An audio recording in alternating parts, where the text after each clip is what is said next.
Hey, this is Chris, Keeping It Real. I wanted to do a quick video about the 7-day rolling average and why it's important when you're looking at these graphs, and also when you hear news stories that say, for example, coronavirus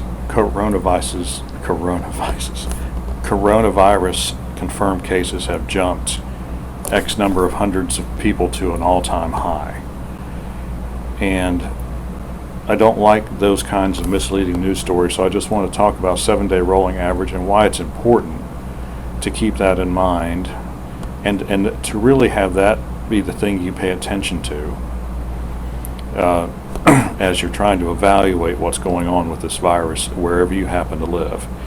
So as you notice, you look at this graph, and this is tracking the coronavirus curve in North Carolina, and it is a day-by-day record of reported cases, not actual cases, but reported cases. And you'll notice that as you go through the graph, some days have very few cases reported, some have a lot more. And what I've noticed is that a lot of health departments and other testing agencies tend to wait until Friday or Saturday, and they do what's called an end of the week dump. And so the Friday and Saturday figures are almost always much higher than the rest of the week, and certainly much higher than the results you get from the middle of the week. For example,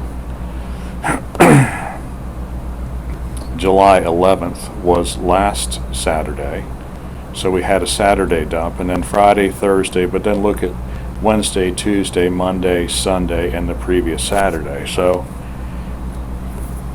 and of course that was the week of July 4th. Evidently a lot of people still went on vacation in the healthcare industry. What the 7-day average does is it takes the previous 7 days, so we're on the 18th, although this graph only goes to the 17th, so the 17th would be July 10th through 17th, or maybe that's July 11th through 17th. Yes, July 11th through 17th. And what you do is you take all the cases that are reported for the week and you divide by 7, and that gives you what's called a 7-day rolling average. And so every day, that's what they do. They take the previous 6 calendar days plus the day of the reporting, and they add those numbers together and they divide by 7. And so what you get, instead of this constant up and down, up and down, up and down kind of thing, where it's kind of hard to see what's really going on each and every day, you get this average, and it smooths, as you can see, it smooths out the curve, and so you get a much better idea of what the real trend is. Now they choose 7 days, probably because we have a 7-day week. I think 7 days is probably the best amount of time to use. If you went further, then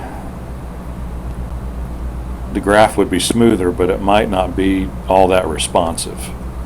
And so, like we're going to see when we go down to cumulative hospitalizations, this is some kind of rolling average, but we don't know what it is. It might be 7-day as well, or it might be longer. I don't know. So it is important, I think, to look at a 7. You need to look at the two things together. You need these daily inputs because that's what the 7-day average is based on. But really, the 7-day rolling average has to take priority. So I just wanted to explain that to you, in case you hear some kind of, what I just call hysterical reporting on some news outlets, or actually on a lot of news outlets. Our new slogan is facts over fear. Yes, the numbers are getting higher, but no, they're not unmanageable. I'm going to do another video on that, but I just really wanted to focus on the 7-day rolling average. If you have any questions or comments, leave them in the section below, like and subscribe. We really appreciate when you do, and we'll see you on the next fact-based video.